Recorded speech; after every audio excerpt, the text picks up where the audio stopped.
Sir మమ్మల్ని రమ్మన్నారా? అవును చెప్పాను. నేటికి మీ ఇద్దరికి ఒక డ్యూటీ ఇవ్వాలని ఉండాను.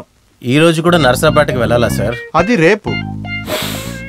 నేటికి అది కాదు. ఉమెన్స్ కాలేజీకి మధ్యలో పొరికి పిల్లల గొడవ చాలా అయిందంట. కలెక్టర్ గారు కాల్ చేశారు. టాలెంటెడ్ అయిన పోలీస్ని అక్కడ వేయమన్నారు. స్టేషన్ లో మీరిద్దరిదనే టాలెంటెడ్. మేము అలాగంతే ఏం లేదు. అవును లేదు. అవును చెప్తున్నాగా. అలా అయితే ఇలాంటి తుకుడాకేసంతా మేము చూడం. అది నిర్ణయం చేసుకోవాల్సిన అధికారం నీకు లేదు. ఉమెన్స్ కాలేజ్ ముందు మీరు చెప్పేటువంటి పోకిరి ఎవరు లేరే? ఉన్నారు సార్. సోమవారం 7 పొరికీలు గొడవ చేశారు. మంగళవారం 9 మందిలు, గురువారం 13, బేస్తవారం 17. ఇలాగనే వెళ్తే ఇంకా ఒక నెలలో అక్కడ ఒక పొరికీలు సమావేశం జరుగుతుంది. అర్థమైందా? ఈ పోకిరిలను ఎలా సార్ చూసి కనిపెట్టేది? వాళ్ళందరూ చూసేదానికి నీలాగనే ఉంటారు. ఇడియట్. పొరికీల్ని కనపట్టం రాలేదంటున్నావు. నువ్వు ఒక పోలీసునవేయా? అమ్మాయిలందరినీ కిండల్ చేసే వాళ్ళందరే పొరికిలే. వాళ్ళని పోయి పట్టుకుని రండి. ఆడపిల్లల్ని అల్లరి చేసిన తర్వాత వాళ్ళని పట్టుకుంటే సరిపోద్ది కదా సార్? వద్దు, వాళ్ళందరికీ టీ బిస్కెట్ అన్ని ఇచ్చేసి దానికి తర్వాత పట్టుకుని రండి. మీ ఆటలన్నీ పోలీస్ స్టేషన్కి బయట పెట్టుకోండి. వెళ్ళండి. వెయిట్. పొరికీల్ని పట్టుకోవాల్సిన మీరే పొరికీలుగా మారిపోకండి. Okay, proceed. మనల్ని ఆయనలాగా అనుకున్నాడు. రారా భాస్కరా. ఏంటి? చాలా ఎండగా ఉందన్నాను సార్.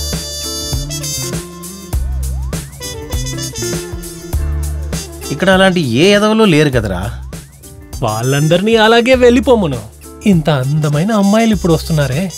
ఇప్పుడు మన దృష్టి ఇక్కడ పెడితే చాలు. పోలీస్ స్టేషన్ నుండి పర్మిషన్ తీసుకొని మనం ఇక్కడికి వచ్చి నించున్నప్పుడు ఒళ్ళంతా చల్లగా ఉంది భాస్కరా, ఊటీలాగా. ఇవన్నీ చూడ్డానికి భరత్ కుమార్కి అదృష్టం లేదు. ఇక మాట ఈ డ్యూటీని మనమే చూద్దాం. ఏమంటున్నావు?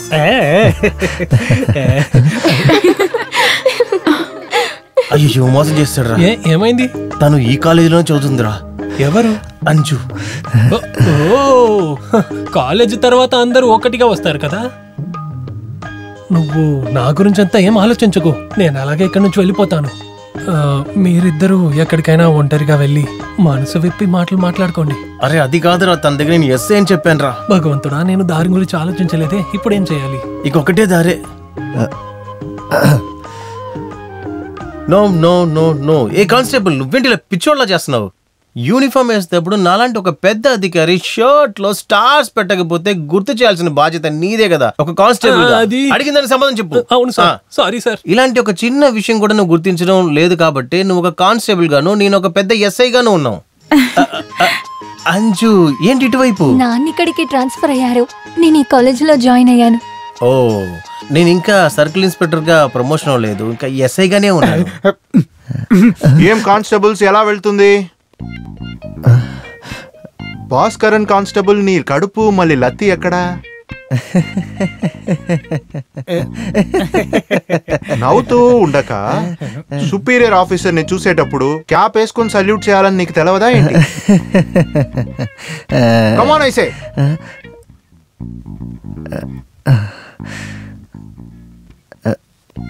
ఎస్ఐ అన్నారు. ఎస్ఐయా? వీడా? వీడికున్న ఒకే గొడవ ఇదే. పోయిన వారం కేటీ కాలేజ్లో అను అనే అమ్మాయి దగ్గర వీడు చెప్పింది ఐజీగా ఉండాలని చెప్పాడు. డ్యూటీలో మస్తైన వాడే. మాలాంటి పోలీస్ ఆఫీసర్స్ వీడు సమస్యకు పెట్టిన పేరు పిచ్చివాడు.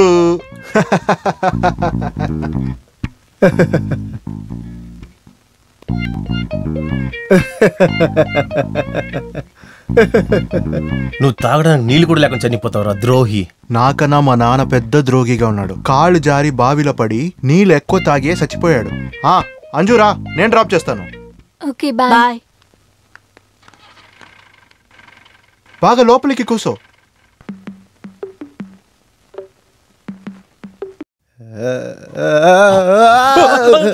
అంజు అంజు. భాస్కరా, భాస్కరా లేకరా. ఏమైంది? అంజు అంజు. లవ్ చేసే అమ్మాయిని కళ్ళలు చూసి భయపడే మొగాన్ని ఇప్పుడే చూస్తున్నాను. అంజు నిన్ను కళ్ళలు చూసి భయపడుంటే నేను దాన్ని అంగీకరించుంటాను. తలరాతను తలుచుకుంటేనే భయంగా ఉంది. ఏరా?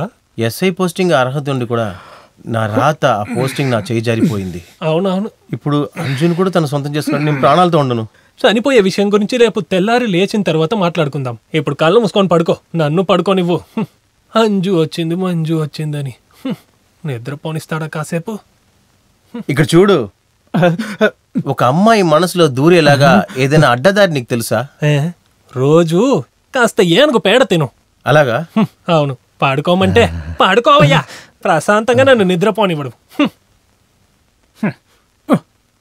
నాయకుడు జీవించు, నాయకుడు జీవించు, నాయకుడు జీవించు, నాయకుడు జీవించు, నాయకుడు జీవించు, నాయకుడు జీవించు, నాయకుడు జీవించు, నాయకుడు జీవించు, నాయకుడు జీవించు, నాయకుడు జీవించు, నాయకుడు జీవించు, నాయకుడు జీవించు, నాయకుడు.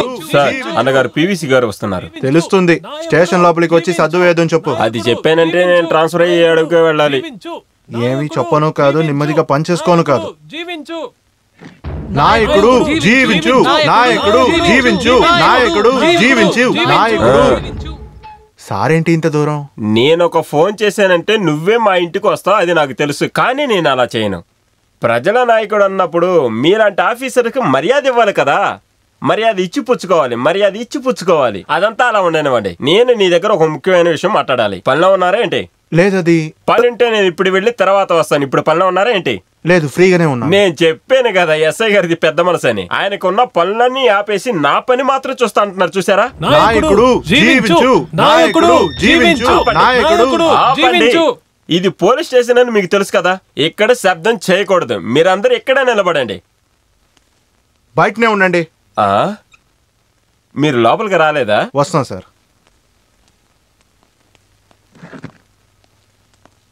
ఏంటి ఎస్ఐ కూర్చోలేదా?